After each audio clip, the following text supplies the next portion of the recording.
Hi there. If you're anything like me, you've probably been wondering for a while, what's the point of audio effects racks in Ableton? Well, today I'm going to try and show you how I use them, and it might clarify a little bit for you what's the point. Here we go.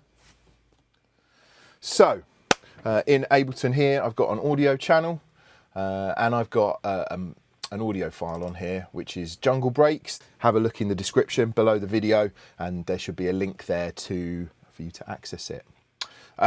So in this case, in the case of an audio track or in the case of an instrument, I might decide I want to insert a compressor.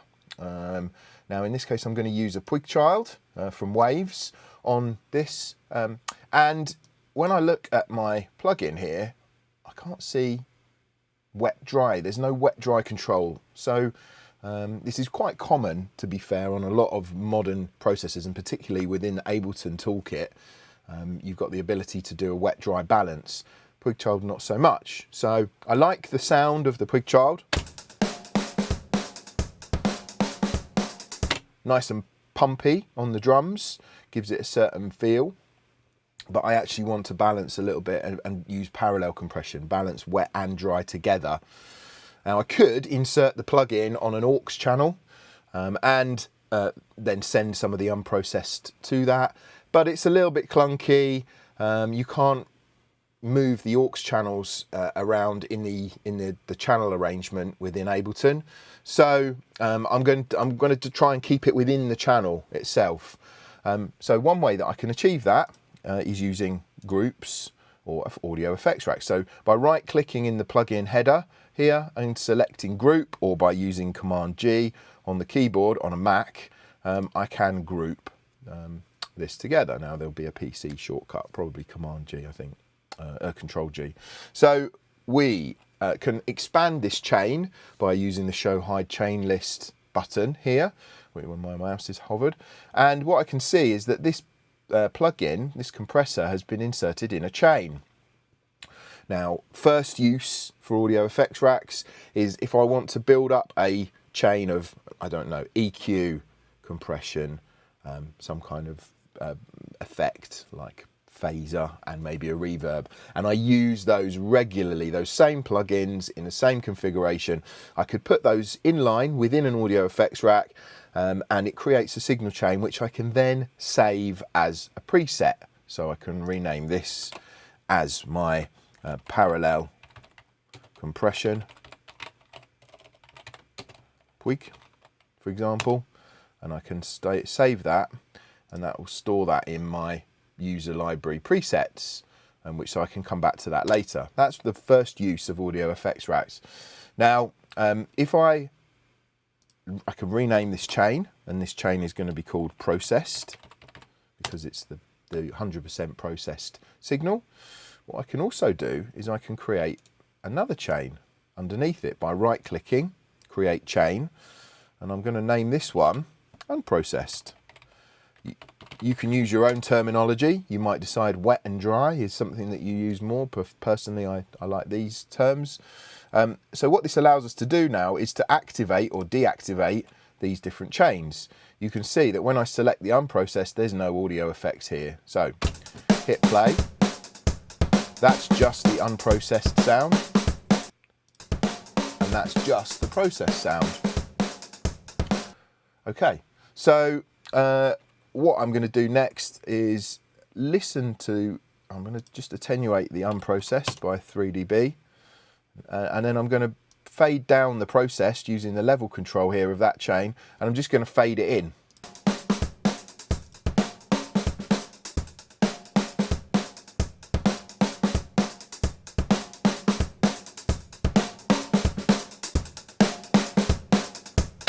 So now we have a balance between the two. So we've created parallel compression within one channel. Really powerful stuff. There's a lot more we can do with this. So we've also got this other little button here, which is the Show Hide macro controls. Now, whether you've got a push or whether you've got another hardware controller, I've got a combination of lots of different controllers in the studio here. You can map these macros to a hardware control. And so, for example, I'm going to map the level of the processed to macro 1. And now, with my push, I can change that level.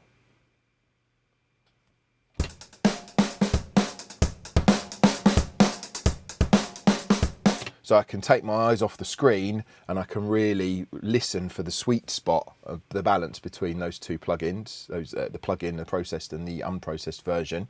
Or I can do some more clever stuff with this. So I can also map the level of the unprocessed to the same control. Why is that useful? Well, that just becomes, as it is, that just becomes a level control effectively for the whole thing. So it's turning them up and down together. Not particularly useful. But what about if I go into this map window again and I have a look here at the macro mappings? So I've got the processed chain here, and I'm going to limit the values, the parameters of this. So I'm going to have a maximum of 0 on the processed, and I'm going to have a minimum of negative 20 dB. Now 20 dB difference between two signals will generally mean that one of them is heard and the other one isn't. Okay, so this is enough for us to create a wet dry. If we go to neg infinity, it's too much and we get a big dip in level in the middle of the crossfade. So this is probably not perfect, but better. So I'm going to do, in this case, actually on the minimum of the unprocessed is 0 and the maximum is neg 20. Here. Okay, so what I've created by swapping those values, having minimum negative there and maximum negative there, I've created a crossfade between the two. So as I go down lower, I've got neg 20 on the processed and 0 on the unprocessed, and vice versa at maximum on that control. So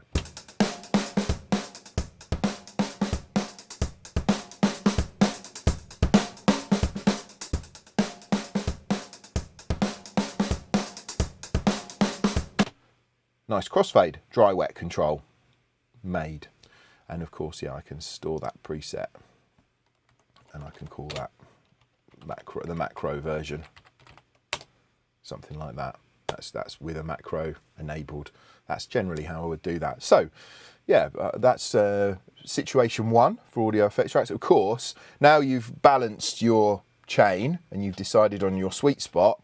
Now you can add more plugins after the chain here in this audio effects area here, and they will process both the processed and the unprocessed, so anything subsequent. So I might very often, for example, at this point, I would probably add a drum bus here, and that would give me, that would tie both of the processed and unprocessed together even further. So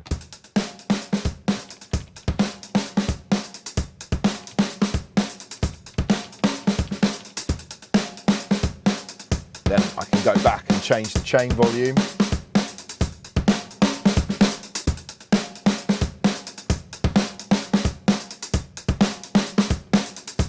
Work out where that sweet spot is.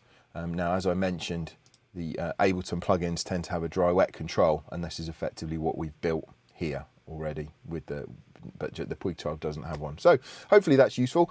That's number 2. And the third reason, the third use for audio effects racks for me is on the master bus. So I'm going to just move to the master bus quickly.